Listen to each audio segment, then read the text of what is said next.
students, I hope you all are doing well. My name is Shreya Gupta and I am chemistry faculty at Sankla classes.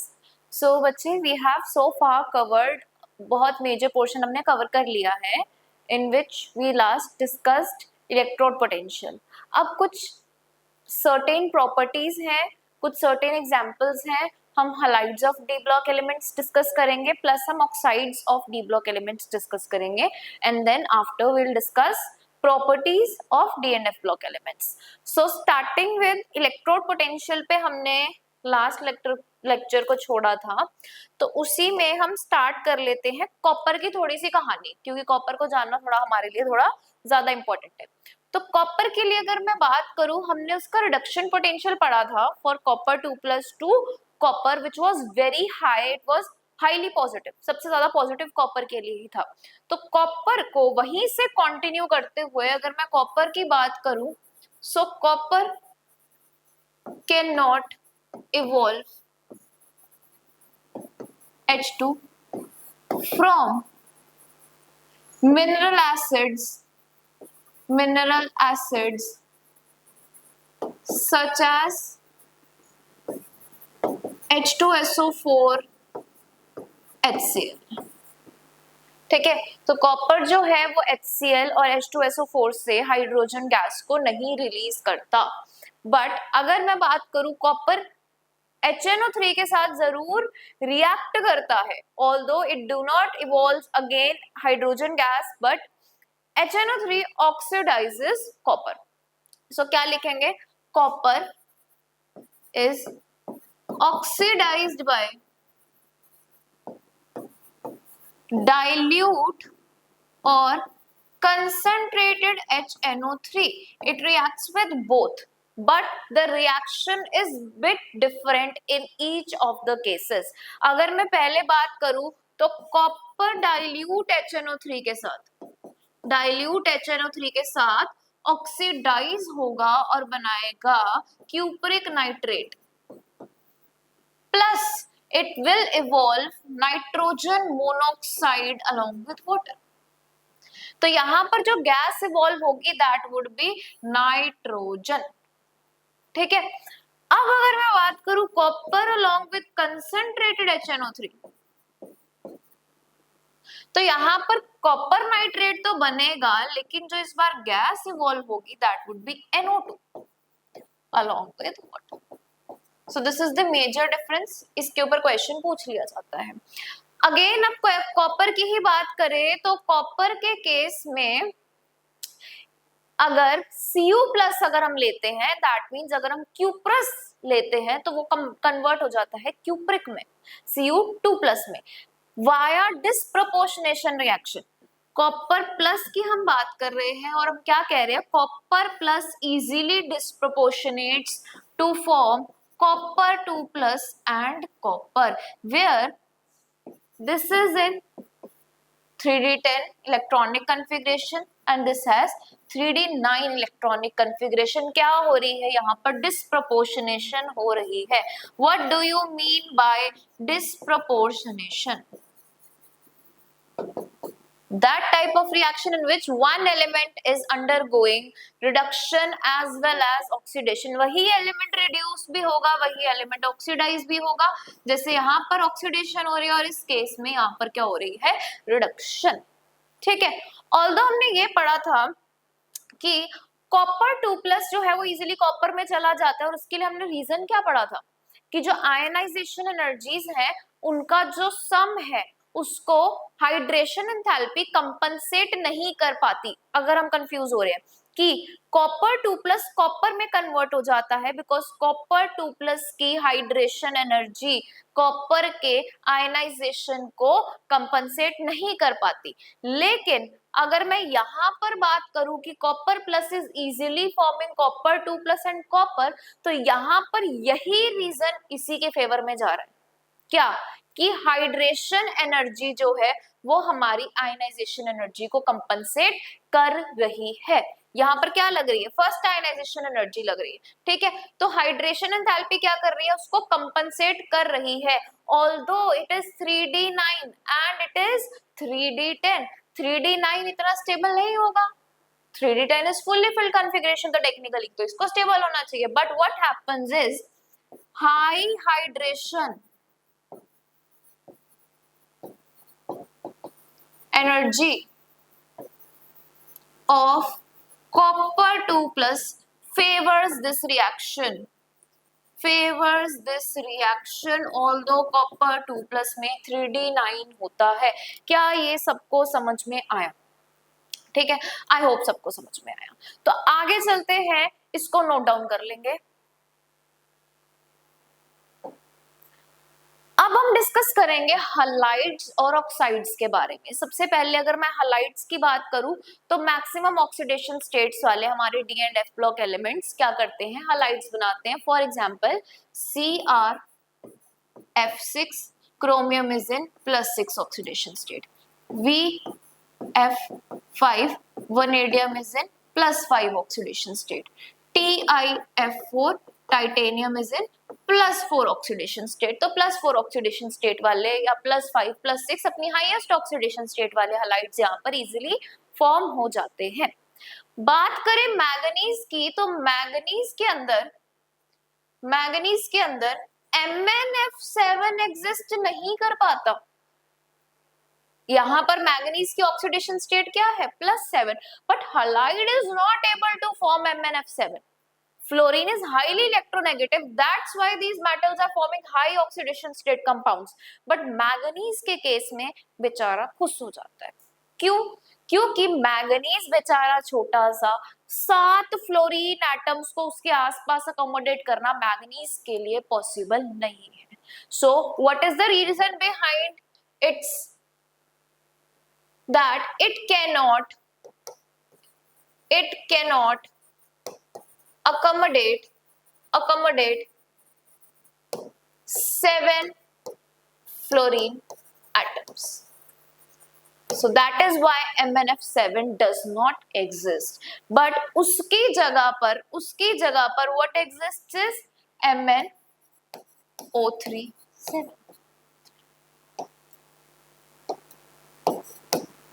Why? Because oxygen has tendency to form pi bonds. तो एक oxygen, 2 pi bond, 2 electrons. तो क्या होगा, oxygen has tendency to form pi bonds, जिस वजह से manganese is able to show +7 oxidation state. I hope it is clear.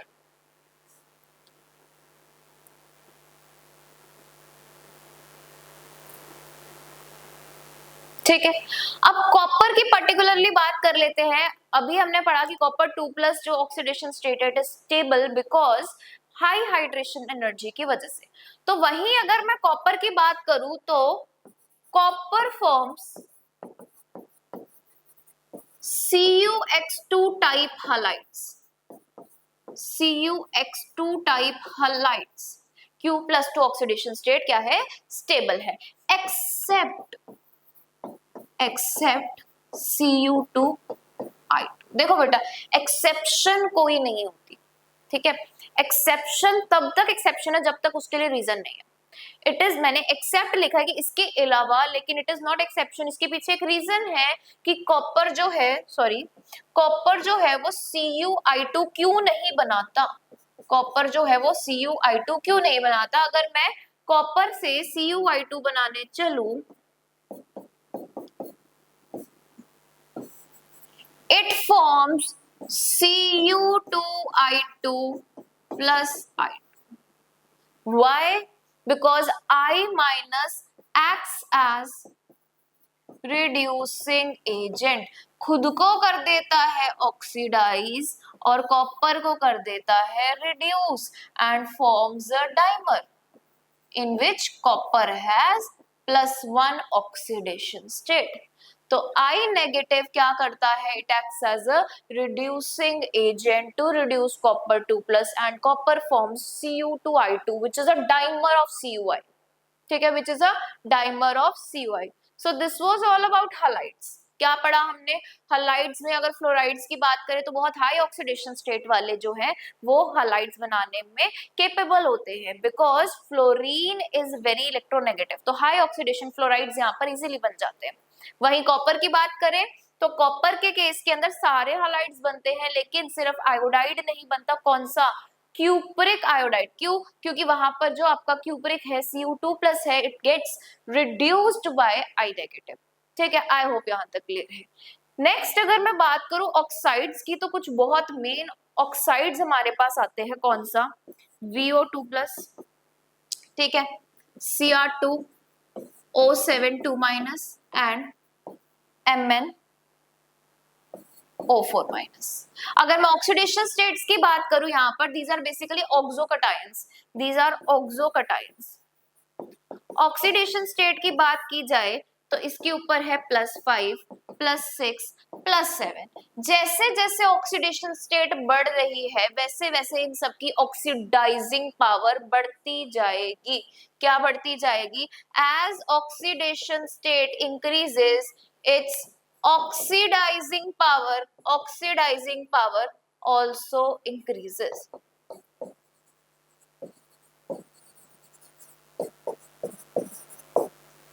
ठीक है, जितना ज्यादा ऑक्सीडेशन स्टेट होगा उतना केपेबल होगा वो उतने नंबर ऑफ इलेक्ट्रॉन्स को गेन करने के लिए। अब अगर कुछ पर्टिकुलरली अगर एनसीईआरटी पे जाएं तो कुछ ऑक्साइड्स के नेचर हमें गिवन है, जिसमें हमें एसिडिक, बेसिक और एम्फोटेरिक के हिसाब से हमें उनकी क्लासिफिकेशन दी गई है। तो अगर बात करें लार्जर नंबर ऑफ, अगर लार्जर उसकी ऑक्सीडेशन स्टेट है तो उतना ही वो एसिडिक की तरफ जाता है, अगर उसकी ऑक्सीडेशन स्टेट कम है तो उतना वो बेसिक की तरफ जाता है। अगर मैं क्रोमियम के कुछ ऑक्साइड्स को कंपेयर करूं जिनमें आता है chromium oxide CrO, Cr2O3 and CrO3, इसमें ऑक्सीडेशन स्टेट है +2, +3, +6। लोअर ऑक्सीडेशन स्टेट वाले हमारे जनरली होते हैं basic, amphoteric and then we have acidic।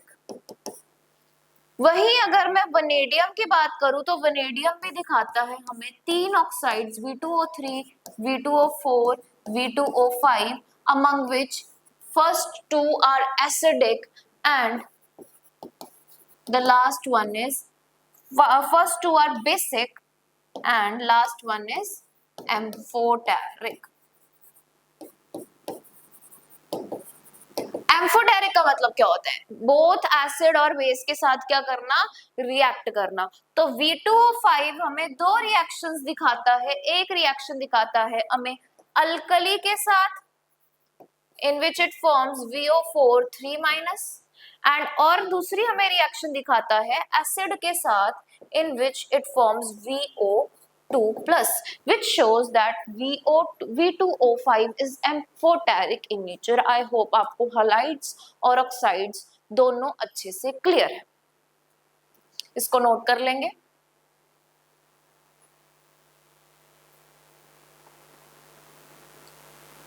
So moving on to next we have is magnetic properties। magnetic properties।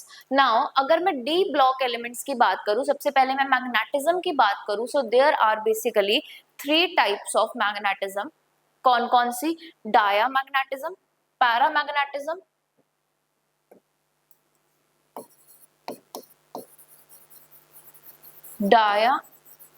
diamagnetism,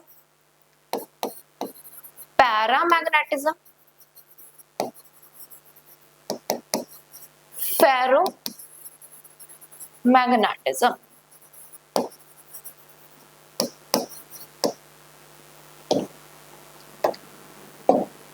diamagnetism की बात करें तो ये टर्म रिप्रेजेंट करती है उन मेटल्स के लिए जो कि अगर हम जिनको मैग्नेटिक फील्ड के अंदर रखें, so these will get strongly repelled. So these are strongly repelled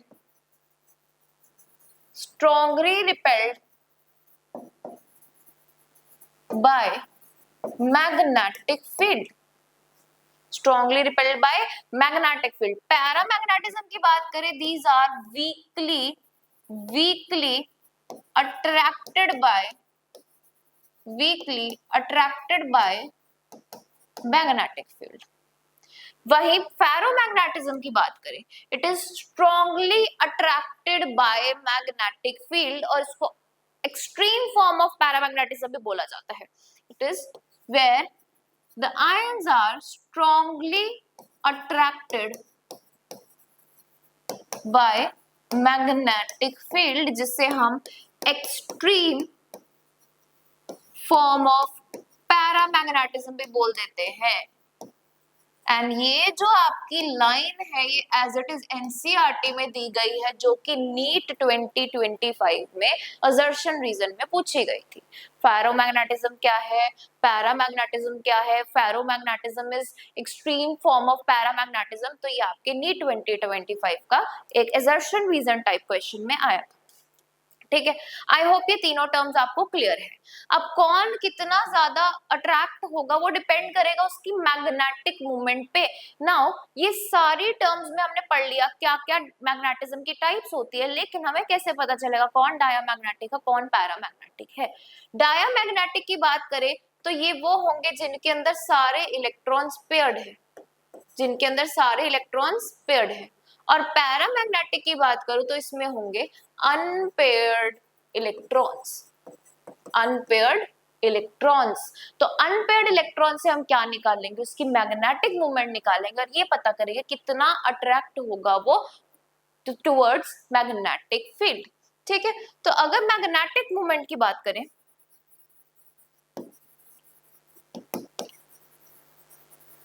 magnetic movement के लिए हमारे पास फॉर्मूला रहता है रूट n+2 यूनिट्स रहते हैं bm. bm represents Bohr magneton. हमें इसमें ज्यादा जाने की जरूरत नहीं है, ये फिजिक्स में पढ़ लेते हैं. bm is Bohr magneton. n here represents number of unpaired electrons. और ये क्वेश्चन बहुत ज्यादा फेवरेट है, लगा लो जेई वालों का और नीट वालों का. फेवरेट क्वेश्चन है कि मैग्नेटिक मूवमेंट निकालो. अच्छा, कभी कभी इसको स्पिन ओनली मैग्नेटिक मूवमेंट भी बोल देते हैं. Spin only magnetic movement. ठीक है, इसके लिए अब आपको क्या करना है? मैग्नेटिक मूवमेंट वाले क्वेश्चन को सही करने के लिए आपको इलेक्ट्रॉनिक कॉन्फ़िगरेशन बहुत सही तरीके से निकालनी आती होनी चाहिए. अब आपको कोई ऑक्सीडेशन स्टेट दी है, आपको Fe2+ दिया, आपको पता ही नहीं है इलेक्ट्रॉन S में से निकलेगा या D में से निकलेगा, वहीं आपको क्वेश्चन गलत हो जाएगा. तो इसके लिए इलेक्ट्रॉनिक कॉन्फ़िगरेशन कैसे निकलेगी वो आपको सही से अच्छे से पता होना चाहिए. Then you will be able to calculate magnetic movement और उसमें आप अनपेयर्ड इलेक्ट्रॉन्स को कैलकुलेट करेंगे. अब यहाँ पर हमारे पास एक टेबल दिया है. फॉर एग्जांपल स्कैंडियम 3+ में इलेक्ट्रॉनिक कॉन्फ़िगरेशन है 3d0, number of unpaired electrons obviously 0 और मैग्नेटिक मूवमेंट क्या आ रही है 0. बाकियों की बात करूं, 1 अनपेयर्ड इलेक्ट्रॉन है तो 1 × 1+2 आपके पास क्या आ गई 1.73 वैल्यू. अच्छा, अगर आप इस टेबल को ऑब्जर्व करोगे जितनी भी यहाँ पर वैल्यूज है वो कैसे निकाली गई है? अंडर रूट निकालिए, लेकिन हम कैलकुलेशन नहीं कर पाएंगे. अब यहाँ पर एक ट्रिक ये है कि जितने नंबर ऑफ अनपेयर्ड इलेक्ट्रॉन होंगे जब आप उस नंबर को यहाँ पर पुट करोगे, जैसे suppose you have 2 unpaired electrons, तो जब आप 2 को पुट करोगे आपका आंसर जो है वो 2 पॉइंट समथिंग की आएगा, जैसे 2.84. ठीक है, 3 अनपेयर्ड इलेक्ट्रॉन्स है 3.87, 4 अनपेयर्ड इलेक्ट्रॉन्स है 4.90, 5 अनपेयर्ड इलेक्ट्रॉन्स है तो 5.92. So your answer will be close to that number only. ठीक है, अगर आपके पास आंसर ऑप्शंस में काफी वेरिएशन है तो आप ऐसे बिना कैलकुलेशन के निकाल सकते हैं. आई होप यहाँ तक सबको क्लियर है. तो यहाँ पर हमें डी एंड एफ ब्लॉक की कुछ जनरल प्रॉपर्टीज को डिस्कस किया है. आने वाले लेक्चर में हम कुछ इंपॉर्टेंट प्रॉपर्टीज को डिस्कस करेंगे. तभी तक के लिए thank you so much for watching.